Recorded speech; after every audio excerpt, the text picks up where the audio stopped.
The following is a story from one of our unfortunate writers. During the holidays, I traveled back home to see my mom for what I thought was going to be a fun break, but things turned a bit sour one evening when she broke some important news to me. "The Earth is flat," she announced, speaking in a serious tone, usually reserved for matters of life and death. "What on earth are you talking about?" I said to her. And again, she told me the planet was actually flat, and all these years we've been lied to. "The fact is indisputable," she said, "immutable, incontestable." And she knew that because she'd been doing a lot of reading on the internet. "Okay," I told her, "state your case." This is how our conversation went. "Okay," she said, "firstly, you don't know that I'm wrong because you never observed the Earth as a whole. From where you stand in..." She was right about that. Things did look everywhere on Earth that the world will seem flat. Pretty flat out there. Was the entire world you? That's a fact. I peered out the window. Just one big whopper? "So that's it?" I said. "Just because I can't observe the entire thing, it must be flat?" "No," she replied. "That's just my starting point. And stop smirking. This is deadly serious." At that point, an image flashed through my mind of my mother surrounded by men in white coats coaxing her to take her daily medication. "Okay," I said. "I haven't personally been up so high that I saw the spherical Earth, but other people have, and they have seen the Earth. You can actually see it rotating on its axis. We've measured the diameter of the thing, and it's approximately 7,900 miles, or to most people living on this non-flat Earth, 12,700 kilometers. There are images of this big ball all over the place." "All lies," she said. "Those books have been flat like in ancient myths where a turtle has been lying to you. The videos and the photos carries it on its back, and what we observed have been manipulated." She said the Earth is in the sky is not what we think. What encompasses the Earth is actually a firmament dome, she said. "NASA has lied to us and is in on the conspiracy. But that doesn't mean all scientists know the truth. Only that they have too bought into this spherical nonsense." She said during the Cold War, the conspiracy got going and billions of dollars were spent on space exploration. "This money is still being widely spent, and you, my son, are paying taxes and funding this rubbish. People have been getting incredibly rich because you take movies like Apollo 13 seriously." "You're telling me Tom Hanks is in on the conspiracy?" "No," she replied, "and don't get funny, you know what I mean." "Okay," I said, "I have one word to say to you. Seasons. Expand," she said, trying to sound scholarly.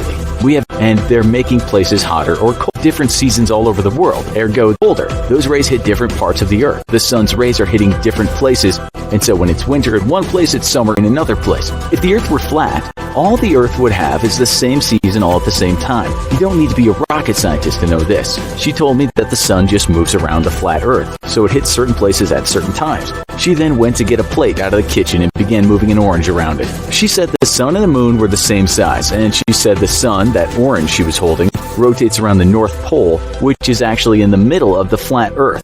"But Mom," I said, "the sun is much bigger than the moon, and that is observable. That orange plate thing doesn't really mean anything." I also explained to her that if this theory were true, then New York and Los Angeles would see the sun set and rise at the same time, which is not noon in LA. How can that be? She "Not true. There is a time difference." Told me I'm an ignorant fool, but didn't answer my "So when it's evening in New York, it's afternoon query." This was quite strong language for my mom. It seemed to me that all those hours she had spent arguing online had made her quite intolerant to opposing ideas. Dare I say it, I was offended by her breach of familiar decorum. "Okay," I said, once I unruffled my feathers. "What's at the edge of this flat world, and why don't things just fall off?" She told me that surrounding the Earth is a giant wall of ice, and that is Antarctica. "Like Game of Thrones," I said, laughing. "Should we fear the White Walkers?" "If you're not going to take this seriously, I won't explain further," she said sternly. "Okay, go on." She said the sun was in fact not millions of miles away. She said it's actually only about 32 miles in diameter, and it hovers around the flat Earth at around 3,000 miles away.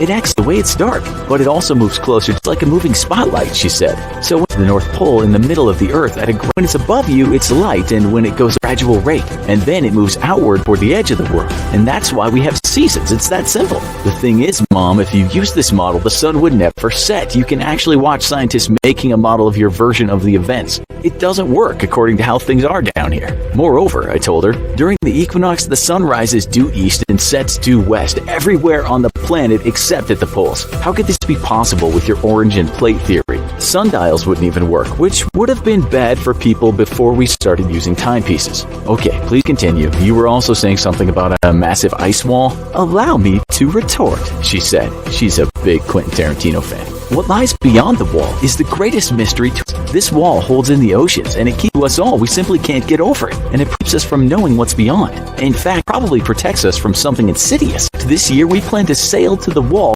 in what will be one of the boldest missions humankind has ever undertaken. Okay, so who is going to be on that great voyage, I asked her. She told me it's headed by Flat Earth International, a group she is now a card-carrying member of. Mom, I intoned, I'm very surprised that there's this giant wall of ice around the world, and so far no one, I mean no one, has ever photographed.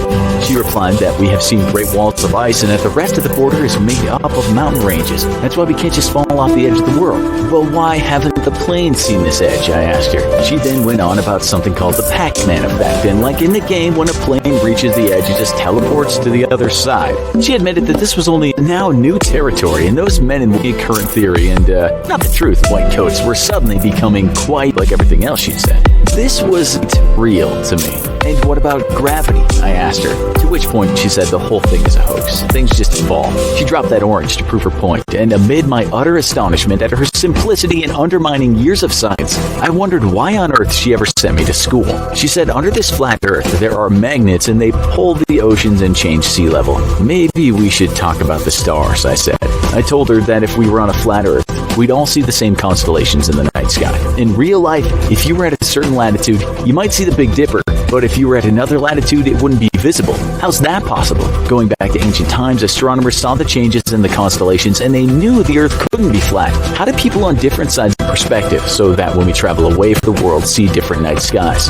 From things they can become smaller and then she told me when we travel, we simply have a difference disappear, but they are still there. That's why we can see certain stars in certain places. She said there's a vanishing point for stars just like anything else we observe at a distance. Mom, I said, I admit that I don't quite understand that in this context, but I'll just say that astronomers will tell you that certain constellations appear in the night sky at certain locations. Your vanishing point theory doesn't exactly convince me. And let's talk about the horizon. When we see things like ships float out to sea, they get farther away and appear to sink. We see less of the ship. Let's say the water was very calm. If the Earth was flat, we'd see that ship go up for a long way, and then it would disappear over the horizon. Then let's say we used an instrument to magnify that object, and we might see it, but see it seeming because of the curvature of the Earth. If this place does sink, at some point it'll disappear. We're flat with a good enough telescope here, never mind what instrument we're using, we should be able to see everything in front of us. But we cannot. Explain that, dearest mother. Look, son, it's all about perspective and light refraction. The object is not going over the horizon, you just think it is. Weird, I said, since it's been scientifically proven. She had one word for that. Liars! Okay, so why, if other objects in space are obviously not flat, how come we live on a flat object? Hope you have a reasonable answer to that one. There is no reason, my child. Just look around you. That TV is rectangular, but the clock is round. The Earth is just different, just as all things have certain shapes. Well, Mom, I admire your deductive reasoning, and I hope one day I'll see my first square bird swim through a desert of marshmallow sand. Cause hey, there are no, replied angrily, but the highest four rules in this universe. Sarcasm of intelligence, I quipped. Quoting Austin is the lowest form of wit. She went wild. I then told her something else. I brought up a flight from Sydney to Santiago, Chile. This 7,000-mile flight takes roughly 12 hours. If the Earth were flat, it would take much, much longer. You can actually go online and track this flight. Is everyone lying about the flight time? On a flat Earth map, you can measure the distance and calculate how long it would take. And it's been done, and it's far longer than if the world were a sphere. She just shook her head at that. Okay, she then said, so if the plane is flying around the Earth's curvature, then surely it wouldn't be horizontal all the time. So how come you take a spirit level on a plane and it shows it is horizontal most of the time? If you attach the world's smallest spirit level to the back of a housefly and told it to fly around, a ballistic example has convinced me that we own a beach ball, that level would not reach. Undoubtedly cannot share the same DNA. Flat. Mom, that incredibly simple. Let me just say, the Earth is not a beach ball and a plane is not a fly. I hope that's clear to you. She looked down at me like I was the idiot. I told her that planes lift into the air with their wings and this enables them to fly, which I thought was pretty obvious. Once up in the sky, the pilot doesn't have to make many adjustments to stay at a certain altitude. He might adjust the plane when he wants to reduce altitude, but this is very incremental. It's the same thing when you're traveling down what looks like a long, straightish road. You might be moving to the left, but it's so slight, only a minor turning of the wheel over some period of time has to be done. Imagine a housefly flying over New York. Does it have to go down on a downward trajectory to get where it wants to go? Exactly, she screamed. That just proves my point anymore. I was no longer having a good time. Wait, I had to sit down for a second and She was totally impervious to the most basic. Hold my head in my hands. It wasn't physical reasoning. Okay, let's get back to the absurd stuff, Mom, because that's at least amusing. And I'm talking about the great ice wall that no man has ever breached. You have to wonder why the plane can't get over this wall, because there are plenty of aerial photographs of Antarctica taken from planes. Well, she said, maybe you just don't want to show us what's out there, so no plane is allowed to go that far. If it did, it would Pac-Man back like I already told you. But we will get to the edge of the world, and that's why we're going to sail there on the Great Flat Earth Expedition. Okay, and you know the ship that they'll be sailing on will use navigational instruments that were designed on the scientific basis of the curvature of the Earth? Like, if the Earth were flat, you could just use 3 satellites and be on your way. But because it's spherical, she scowled at me. But then that turned into it. You need satellites on the other side of the Earth. Smug smile. Oh, you'll see. You do understand that, don't you? Hey, we'll get there and all you deniers will be in awe at what we've achieved. Wait a minute, I said, and I went into the kitchen. I came back and passed her a plastic cake knife that we never use. You might need this, I said. It's dragon glass. That's just a made-up story, she said.